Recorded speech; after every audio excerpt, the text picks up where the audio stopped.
দান করিলে রক্ত কয়েক ফোঁটা শরীরের ক্ষতি হবে না। দান করিলে রক্ত কয়েক ফোঁটা শরীরের ক্ষতি হবে না।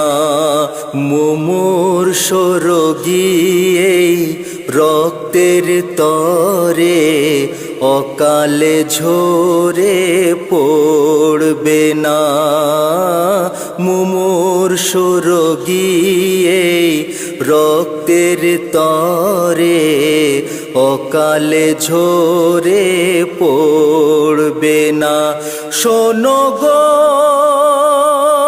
শোনো গো অধমের কিছু কথা,